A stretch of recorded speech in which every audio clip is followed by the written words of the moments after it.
Om Shanti. Good morning. आज बाबा हमको समझाते हैं कि बाबा की याद मजबूत कब रहेगी। बाबा को तो हम सब याद करते हैं। कभी कभी बाबा की याद बहुत अच्छी होती है तो कभी इतनी पावरफुल नहीं होती। तो आज बाबा कारण पूछ रहे हैं क्यों बाबा की याद मजबूत नहीं होती। तो बाबा बता रहे हैं रीज़न, क्योंकि निश्चय का फाउंडेशन बाबा कहते मजबूत नहीं होता। बाबा में 100% निश्चय, उसमें थोड़े परसेंटेज आने के कारण फिर बाबा की याद ऑर्डिनरी हो जाती है। तो बार बार बाबा आज कह रहे हैं चेक करो कि हमको पढ़ाने वाला कौन है। जिस भगवान को 63 जन्म पुकारा वो भगवान खुद आकर के पढ़ा रहा है। तो वो निश्चय का फाउंडेशन मुझे पक्का करना पड़ेगा, तब जा कर के बाबा की याद मजबूत होगी। तो आज बाबा की है 30 तारीख की मुरली। बाबा कहते मीठे बच्चे, तुम्हें पहला पहला निश्चय चाहिए। पहला पहला निश्चय कि हमको पढ़ाने वाला स्वयं शांति का सागर, सुख का सागर बाप है। कोई मनुष्य किसी को सुख शांति नहीं दे सकता। अनुभव कराएगा तो भी टेम्पररी। सदा सुख शांति का अनुभव कराने वाला उसका सोर्स एक बाबा है। आज का प्रश्न है, सबसे ऊंची मंजिल कौन सी है? उस मंजिल को पाने का पुरुषार्थ क्या है? दो बातें बाबा पूछ रहे हैं। सबसे ऊंची मंजिल कौन सी है और उस मंजिल को पाने का पुरुषार्थ क्या है? कौन सी मंजिल कहेंगे? जो एक बाप की याद अंदर में पक्की हो जावे। निरंतर बाबा की अंदर में याद पक्की हो जावे। बुद्धि और कोई की तरफ न जावे। ये है ऊंची मंजिल। सोचो, ऊंची मंजिल कहाँ पर भी बुद्धि नहीं भागे, न वस्तु, न व्यक्ति, न पदार्थ। तो इसके लिए पुरुषार्थ कौन सा करना पड़ेगा? तो बाबा कहते इसके लिए आत्म अभिमानी बनने का पुरुषार्थ करना पड़े। जब तुम आत्म अभिमानी बन जाएंगे तो सब विकारी ख्यालात खत्म हो जाएंगे और बुद्धि का भटकना बंद हो जाएगा। देह के तरफ बिल्कुल दृष्टि न जाए। ये है मंजिल और इसके लिए पुरुषार्थ है, ऑलरेडी बाबा ने बताया, आत्म अभिमानी भव। ओम शांति। तो रूहानी बच्चों के प्रति रूहानी बाप बैठ समझाते हैं। इनको माना ब्रह्मा बाबा को रूहानी बाप नहीं कहेंगे। आत्माओं का बाप है शिव बाबा, ब्रह्मा बाबा नहीं। आज के दिन को सत गुरुवार कहते हैं। गुरुवार कहना भी भूल है, समझा? हम जल्दी जल्दी में बोल देते ना आज गुरुवार का दिन है, लेकिन बाबा कहते कहना चाहिए सत गुरुवार, क्योंकि गुरु लोग दुनिया में बहुत ढेर है, परंतु सत गुरु एक ही है। बहुत है जो अपने को गुरु भी कहते तो सतगुरु भी कहते, दोनों टाइटल लेते हैं ना आज की दुनिया वाले। लेकिन अभी तुम बच्चे समझते हो कि गुरु और सतगुरु में बहुत फर्क होता, गुरु और सतगुरु में फर्क होता। सत्य का मतलब होता है ट्रुथ, सच्चा सच्चा, सतगुरु एक ही होता। तो सत्य एक ही निराकार बाप को कहा जाता, न कि किसी मनुष्य को। तो सच्चा ज्ञान एक ही बार ज्ञान का सागर बाप आकर के देते हैं।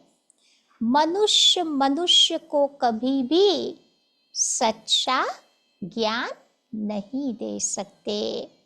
तो सच्चा तो है ही एक निराकार बाप, इनका नाम तो ब्रह्मा है, ये किसी को ज्ञान दे न सके।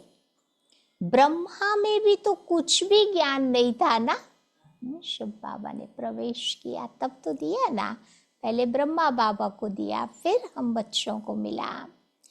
तो अभी भी कहेंगे कि इनमें सारा ज्ञान तो है नहीं, संपूर्ण ज्ञान तो ज्ञान सागर परम पिता परमात्मा में ही है।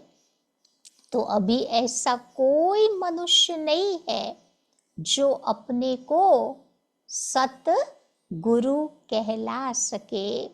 सतगुरु का मतलब ही है, बाबा ने अच्छा मतलब बताया है, सतगुरु माना संपूर्ण सत्य, टोटली ट्रुथ। तुम जब सत्य बन जाएंगे फिर ये शरीर नहीं रहेगा। तो मनुष्य कभी भी सतगुरु अपने आप को नहीं कह सकते। मनुष्यों को तो, मनुष्यों में तो पाई की भी ताकत नहीं होती। ये खुद कहते हैं मैं भी तो तुम्हारे जैसा मनुष्य हूँ, इसमें ताकत की कोई बात उठ नहीं सकती। यहाँ तो बाबा बैठ तुम बच्चों को पढ़ाते हैं, न कि ब्रह्मा। ये ब्रह्मा भी उनसे पढ़ करके फिर तुम बच्चों को पढ़ाते हैं। शिव बाबा से ब्रह्मा बाबा भी पढ़कर फिर हमें पढ़ाते। तो तुम ब्रह्मा कुमार कुमारियां कहलाने वाले भी उस परम पिता परमात्मा सतगुरु से पढ़ते हो, तुमको उनसे ताकत मिलती है।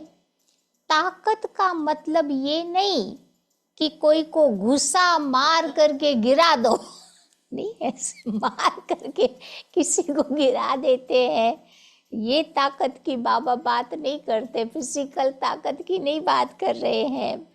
बाबा कहते नहीं, ये है रूहानी ताकत जो तुम बच्चों को रूहानी बाप से मिलती है।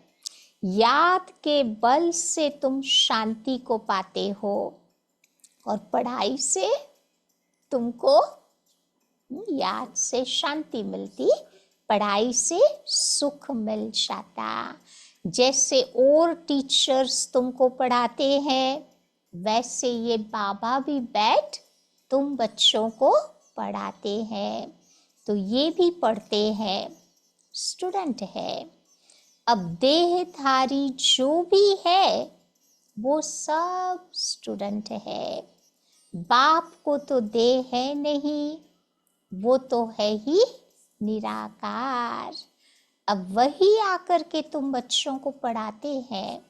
जैसे और स्टूडेंट्स पढ़ते हैं वैसे तुम भी पढ़ते हो।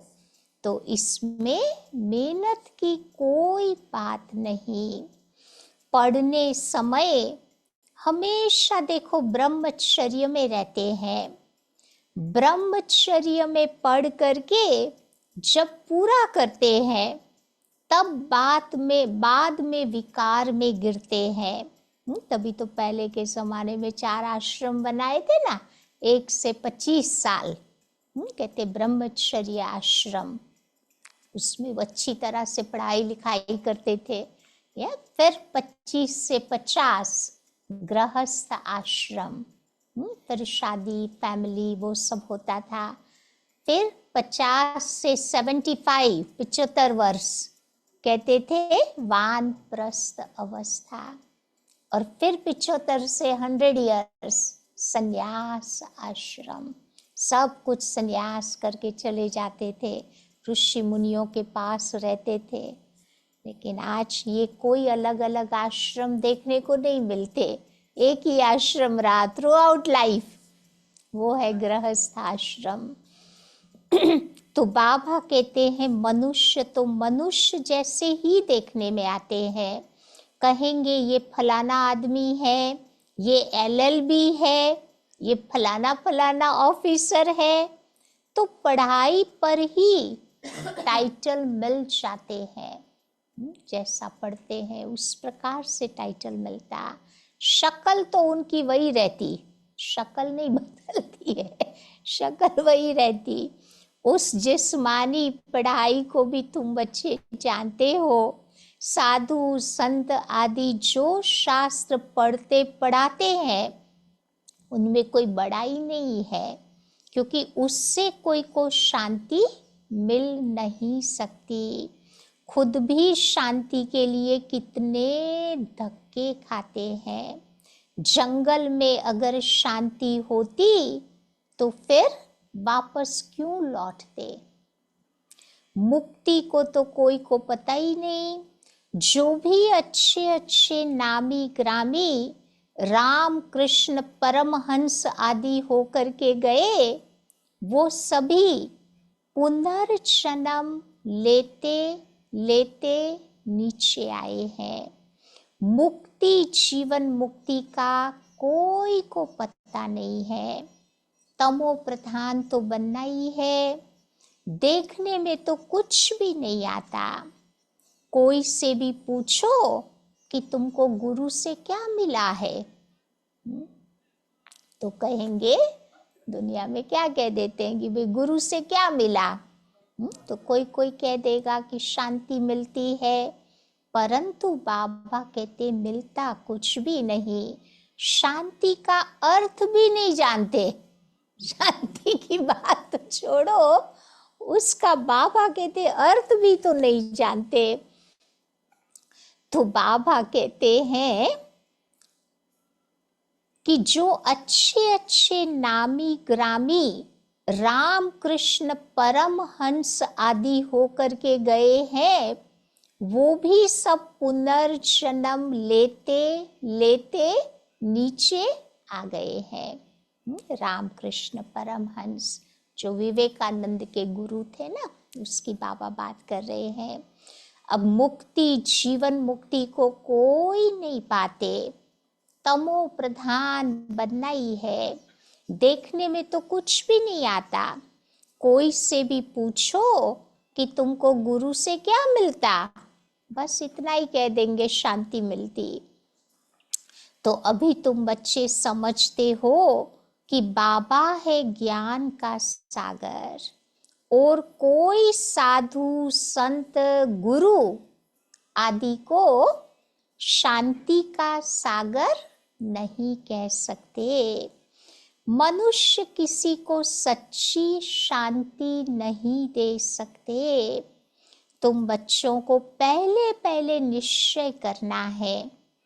कौन सा निश्चय करना है? पहले पहले कि शांति का सागर एक बाप ही है जो हमको पढ़ाते हैं। सृष्टि का चक्र कैसे फिरता वो भी बाबा ने तुम बच्चों को समझाया है। मनुष्य मनुष्य को कभी सुख शांति दे नहीं सकते, उनका तो रथ है। तुम्हारे जैसा ये ब्रह्मा बाबा भी तो स्टूडेंट है ना, ये भी गृहस्थ व्यवहार में रहने वाला था। सिर्फ बाबा को अपना रथ इसने लोन पर दिया है। सो भी कब दिया? जब उनकी वानप्रस्थ अवस्था थी। 60 साल के बाबा थे ना, तब दिया।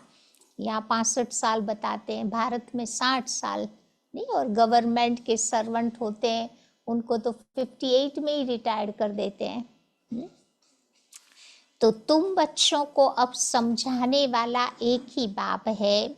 वो बाप कहते हैं कि सबको निर्विकारी बनना है।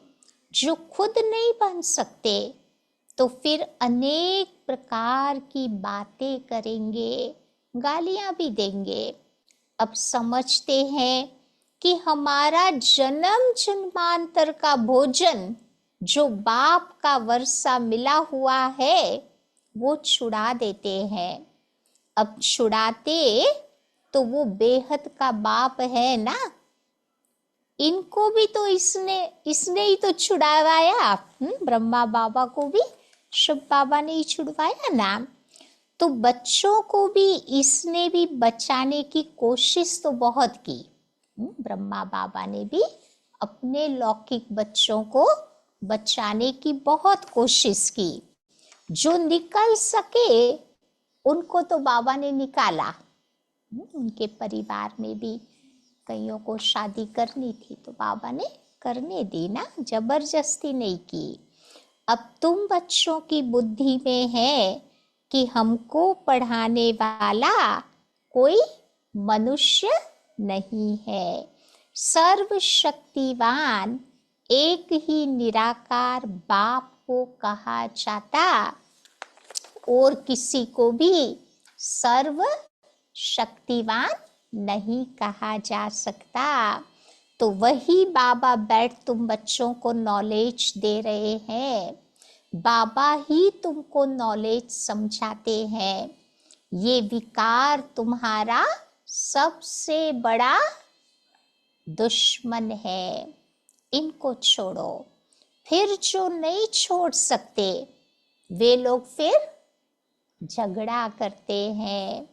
माताएं भी कोई कोई ऐसी निकल पड़ी है जो विकार के लिए बड़ा हंगामा करती।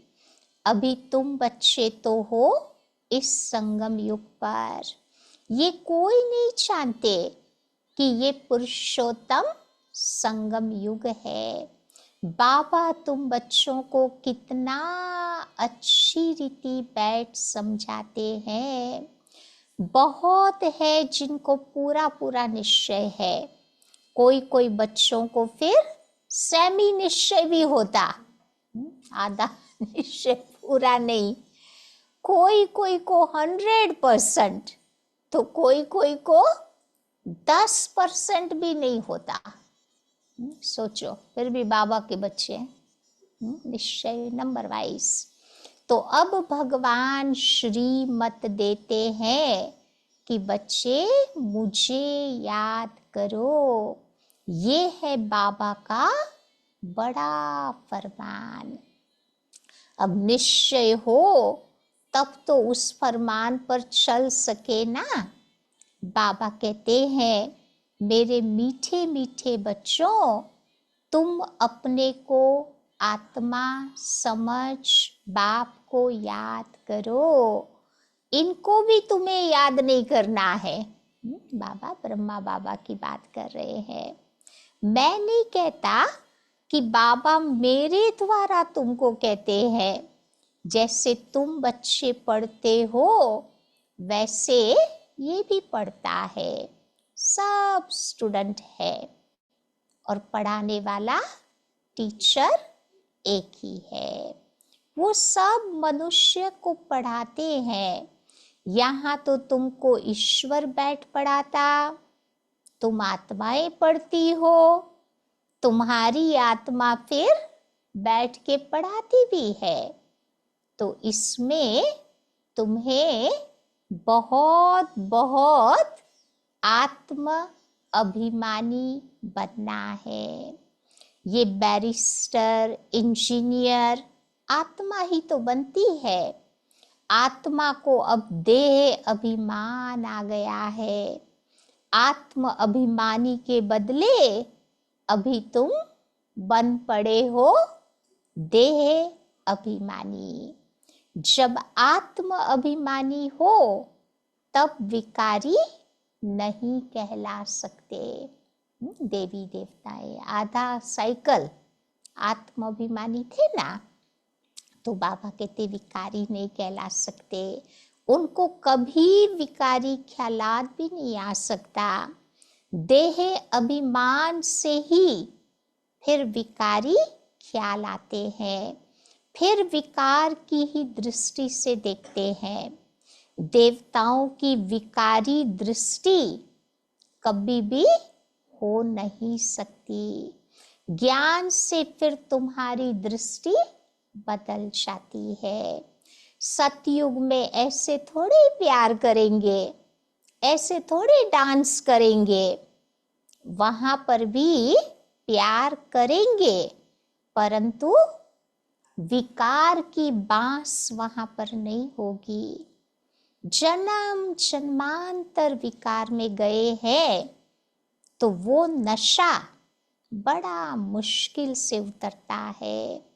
बाबा तुम बच्चों को निर्विकारी बनाते हैं तो कई बच्चियां बिल्कुल मजबूत हो जाती कि बस हमको तो पूरा पूरा निर्विकारी बनना है। हम अकेले थे और अकेले ही हमें जाना है। उनको कोई थोड़ा भी टच करेगा अच्छा नहीं लगेगा। कहेंगे कि ये हमको हाथ क्यों लगाते हैं, इसमें विकारी बांस बांस है। विकारी लोग हमको टच न करे। तुम बच्चों को इस मंजिल पर पहुंचना है। देह के तरफ बिल्कुल तुम्हारी दृष्टि न रहे। वो हो गई कर्मातीत अवस्था। और ऐसी अवस्था अभी तुम्हें बनानी है। अभी तक ऐसा नहीं है कि सिर्फ आत्मा को ही देखते हैं। मंजिल तो ऊंची है ना। बाबा हमेशा कहते रहते हैं, क्या कहते रहते हैं कि बच्चे अपने को आत्मा समझो। ये शरीर तुम्हारा दुम है जिससे तुम पार्ट बजाते हो। शरीर तुम्हारा दुम है जो लटका हुआ है ना आत्मा के साथ, जिससे पार्ट बजाते हो। कई कहते हैं कि इनमें शक्ति है, परंतु शक्ति की कोई बात नहीं। ये तो जैसे पढ़ाई है, जैसे और भी पढ़ते हैं तो ये भी बैठ पढ़ते हैं। तो प्यूरिटी के लिए कितना मत्था मारना पड़ता है, तो ये बड़ी मेहनत है। इसीलिए बाबा तुम बच्चों को युक्ति बताते हैं। कौन सी युक्ति आज बताई कि 1-2 को आत्मा ही देखो। सतयुग में तुम बच्चे आत्म अभिमानी रहते हो। वहां पर रावण का राज्य ही नहीं, वहां पर विकार की कोई बात नहीं। यहाँ रावण राज्य में सब विकारी है। इसीलिए बाबा आया है तुम बच्चों को निर्विकारी बनाने के लिए। अगर नहीं बनेंगे तो फिर सजा खानी पड़ेगी। आत्मा पवित्र बनने के बिगर ऊपर जा नहीं सकती। ये बात 100% सच्ची है। चाहे प्यार से आत्मा पवित्र बने, चाहे मार से। लेकिन जब तक पवित्र न बने तब तक ऊपर नहीं जा सकती। हिसाब किताब चुकतू उसको करना ही पड़ता है, फिर भी पद कम हो पड़ता है। तो ये राजधानी स्थापन हो रही है। बच्चे जानते हैं कि स्वर्ग में एक आदि सनातन देवी देवताओं का ही राज्य था। पहले पहले तो जरूर एक ही राजा रानी होंगे, फिर धीरे धीरे उनकी डिनेस्टी होगी। अब प्रजा तो ढेर बनती है, उसमें भी अवस्थाओं में फर्क पड़ेगा। जिनको पूरा निश्चय नहीं है वो फिर पूरी पढ़ाई पढ़ नहीं सके। पवित्र बन वो न सके, पवित्र भी न बन सके। आधा कल्प के पतित एक जन्म में 21 जन्मों के लिए पावन बने, ये कोई मासी का घर थोड़ी है। सुना, आधा जन्म के पतित एक जन्म में 21 जन्मों के लिए पावन बने, ये कोई मासी का घर थोड़ी है। तो मुख्य है ही काम की बात, क्रोध आदि का इतना नहीं है। कहाँ बुद्धि जाती है तो जरूर बाबा को याद नहीं करते हो, तभी और जगह बुद्धि ट्रैप होती है। बाप की याद पक्की हो जाए तो फिर और कोई की तरफ तुम्हारी बुद्धि नहीं जाएगी। तो बाबा कहते बच्चे ये बहुत ऊंची मंजिल है। पवित्रता की बात सुनकर आग में जल मरते हैं। कहते हैं ये बात तो कभी किसी ने हमें नहीं बताई, न कोई शास्त्रों में है, बड़ा मुश्किल समझते हैं। अब वो तो है ही निवृत्ति मार्ग का धर्म अलग, उनको तो पुनर्जन्म लेकर फिर संन्यास धर्म में ही जाना है, फिर वही संस्कार ले जाते। तुमको तो घर बार आदि कुछ भी छोड़ना नहीं है। समझाया जाता है बल घर में रहो, उन्हों को भी समझाओ। अब ये तो है ही संगम युग, पवित्र बनने के बिगैर सतयुग में देवता बन नहीं सकेंगे। थोड़ा भी ज्ञान सुनते हैं तो उसकी प्रजा जरूर बन जाती। प्रजा भी तो वहां ढेर होती ना। सतयुग में वजीर भी नहीं होते, क्योंकि सतयुग में वजीर की भी जरूरत नहीं है। क्यों? क्योंकि बाबा इस समय तुम्हें संपूर्ण ज्ञानी बना देता, इतनी अक्कल दे देता जो फिर आधा साइकिल कोई की अक्कल की जरूरत नहीं पड़ती। तो बाबा कहते वजीर किसको चाहिए? कब वजीर चाहिए? तो द्वापर से चाहिए ना। तो बाबा कहते वजीर चाहिए अज्ञानियों को। इस समय देखो एक दो को मारते कैसे हैं, दुश्मनी का स्वभाव कितना कड़ा है।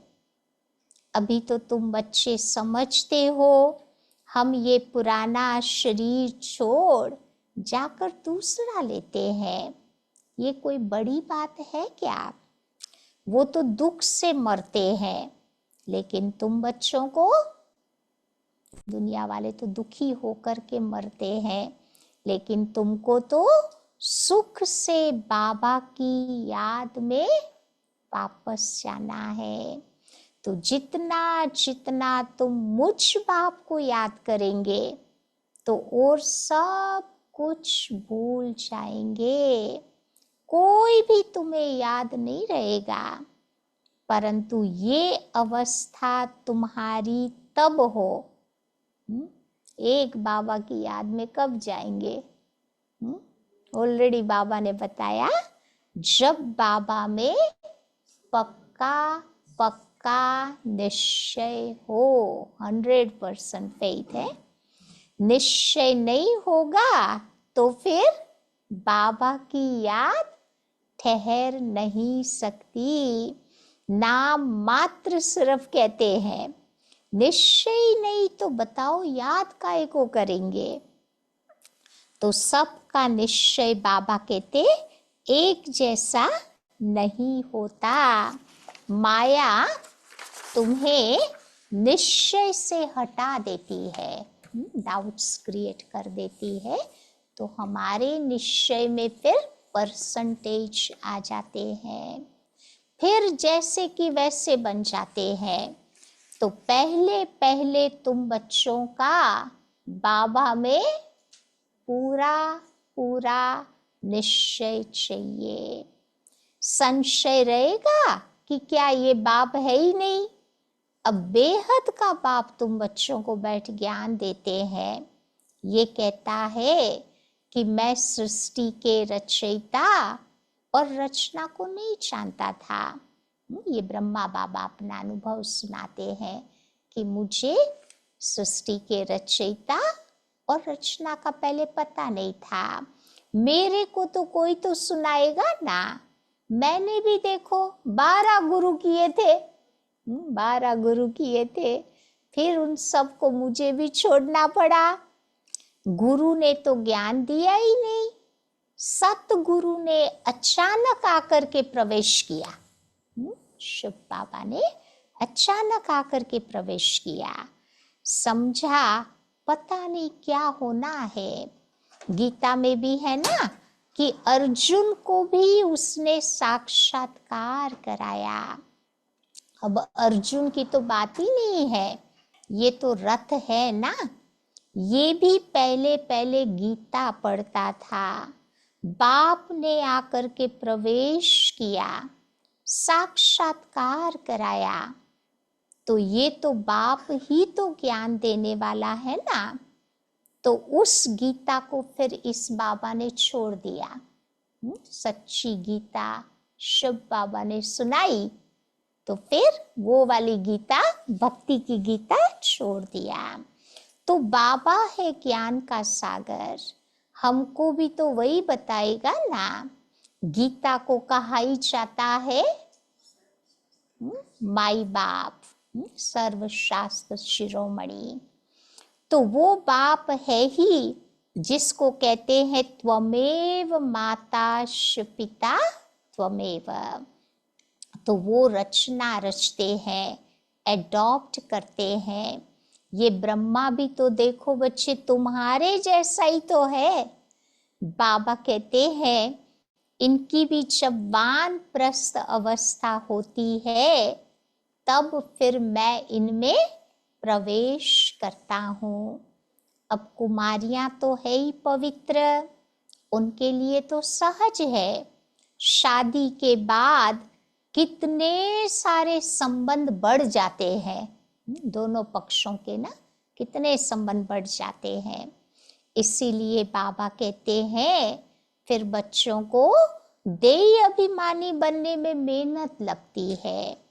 वास्तव में आत्मा शरीर से अलग है, परंतु आधा कल्प देह अभिमानी रहे। अब बाबा आकर अंतिम जन्म में देही अभिमानी बनाते हैं तो बच्चों को मुश्किल लगता है। लेकिन पुरुषार्थ करते करते फिर थोड़े पास हो जाते हैं, फिर 8 रत्न भी निकलते हैं। तो अपने से पूछो, आज बाबा होमवर्क दे रहे हैं कि अपने से पूछो। क्या पूछेंगे कि हमारी बुद्धि की लाइन कितनी क्लियर है।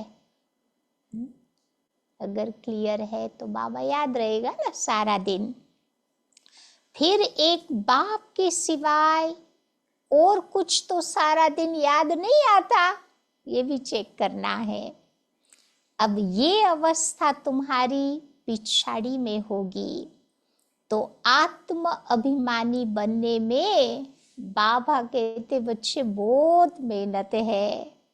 अच्छा, मीठे मीठे सिक्की लधे बच्चों प्रति माता पिता बाप दादा का याद प्यार और गुड मॉर्निंग। रूहानी बाप की रूहानी बच्चों को नमस्ते। रूहानी बच्चों की रूहानी बाप को नमस्ते। धारणा पॉइंट, पहली बात बाबा बताते हैं, ज्ञान से अपनी दृष्टि का परिवर्तन करना है। आत्म अभिमानी बन, विकारी ख्यालात समाप्त कर देने हैं। किसी भी विकार की बांस न रहे। देह तरफ बिल्कुल दृष्टि न जाए। दूसरी पॉइंट, बेहद का बाप ही हमें पढ़ाते हैं। ऐसा पक्का पक्का निश्चय हो तब बाबा की याद मजबूत होगी। बेहद का बाप ही हमें पढ़ाते हैं। ऐसा पक्का निश्चय हो तो याद मजबूत होगी। ध्यान रहे कि माया निश्चय से जरा भी हिला न दे। जरा भी अंदर में डाउट्स क्रिएट न करे। आज का वरदान है, सेवा भाव से सेवा करते हुए आगे बढ़ने और बढ़ाने वाले निर्विघ्न सेवाधारी भव। सेवा भाव से सेवा करते हुए आगे बढ़ने और बढ़ाने वाले निर्विघ्न सेवाधारी भव।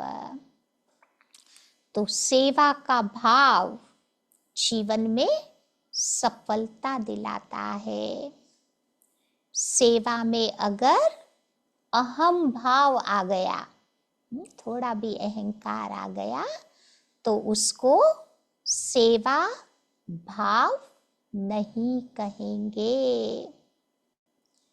किसी भी सेवा में अगर अहम भाव मिक्स हो जाता है तो फिर मेहनत ज्यादा, समय भी ज्यादा लगता और स्वयं की संतुष्टि नहीं होती। तो सेवा भाव वाले बच्चे जीवन में सदा आगे बढ़ते, दूसरों को भी आगे बढ़ाते रहते हैं। वे सदा उड़ती कला का अनुभव करते। उनका उमंग उत्साह स्वयं को निर्विघ्न बनाता और दूसरों का भी कल्याण करता। खुद भी आगे बढ़ते, दूसरों का भी कल्याण करते। आज का स्लोगन है, ज्ञानी तू आत्मा वो है। नॉलेजेबल सोल किसको कहेंगे? जो महीन और आकर्षण करने वाले धागों से मुक्त है।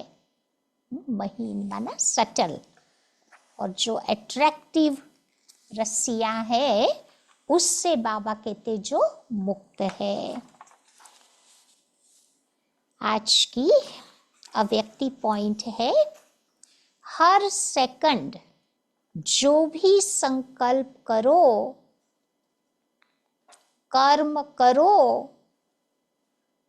हर कर्म, हर संकल्प बधाई वाला हो। जो भी संकल्प करो, जो भी कर्म करो, हर कर्म, हर संकल्प बधाई वाला हो।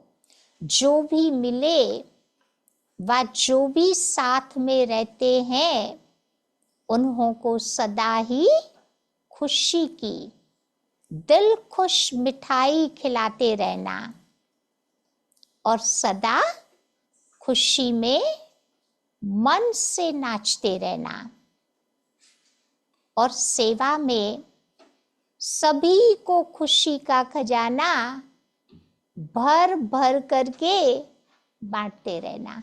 समझा? खुद भी दिल खुश मिठाई खाओ, दूसरों में भी उमंग उत्साह भर करके हैं चलाते रहो और खुशी का खजाना भर भर करके सबको बांटते रहो। समझा? तो ये थी बाबा की आज की मुरली। क्या याद रखेंगे? सारा दिन बाबा में कोई डाउट्स नहीं आवे, 100% निश्चय। तो फिर बाबा की याद मजबूत रहेगी, पक्की पक्की बाबा की याद रहेगी। फिर माया कुछ नहीं कर सकेगी। समझा? तो ये